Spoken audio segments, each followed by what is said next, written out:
tuberculosis, TB. TB. Every 3 minutes, one child dies of TB.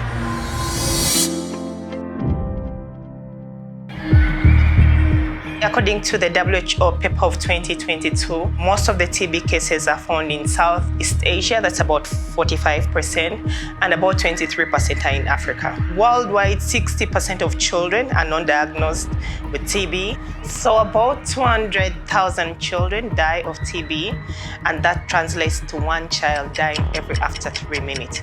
So worldwide, every 3 minutes, one child dies of TB. In Uganda, our incident cases annually is about 199 out of 100,000 individuals. And of these, 12% are children who are between the ages of 0 to 14 years. So TACTIC is basically an acronym that stands for Test, Avoid, and Cure TB in Children. This is an unprecedented project that was started by MSF to help diagnose children with TB. And it mainly has 3 operational activities, that is implementation. And with this, they are supporting the MSF site to implement the new TB algorithm, as well as the new guidelines on treatment of TB. Then we have operational research, where research is being conducted in 5 high-burden sub-Saharan African countries to help with the implementation of the algorithm, as well as in some countries we are implementing the new decisions on TB treatment.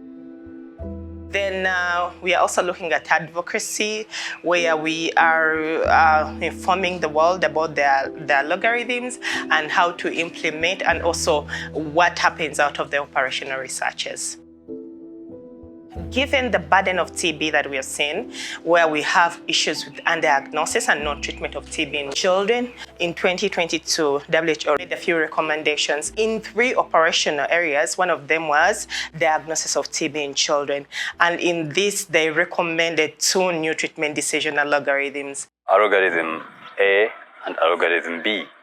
The algorithm A is used at sites or centers where we are able to access X-ray services. The algorithm B is used at sites where we are unable to do X-rays as part of the investigation for management of TB in children who are below 10 years. These algorithms are flow charts that allocate scores for radiology, clinical and radiological features who are available. And at the end of the day, if a child reaches a threshold of score, they can be started on TB treatment.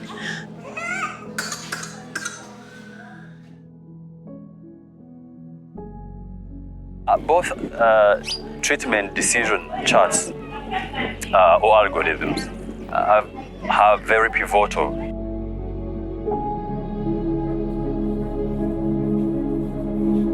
So these algorithms are really simplified and can be used by any health worker. Even the lower health workers can use them and can be able to initiate TB treatment in a child without sometimes even looking at what is coming from the lab or what's coming out of the chest X-ray, because we are mainly scoring for signs and symptoms for those facilities without a chest X-ray.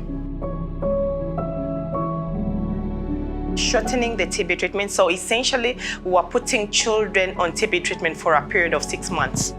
So for the children who have drug-sensitive TB and it's non-severe TB, so it's recommended that we can shorten that period from the usual 6 months to the 4 months. So what have we seen that has changed between the old diagnosis and new? So we have seen that quite a number of children have been started on TB based on the logarithm score, rather than the conventional radiological and laboratory tests that we have been doing before. So quite a number of children have been started on TB based on the logarithm. So we are working in 5 other countries. We are working in Nigeria, Guinea, and South Sudan. we are documenting the diagnostic cascade. So what happens from the child, the time when a child comes up to when the diagnosis is made. So how is that going to help? We are going to improve TB screening and TB services in the different health facilities that we are working in. In terms of advocacy, all this information that we are going to have is to improve services, both in research and interventional research in TB activities as related to diagnosis of TB in children.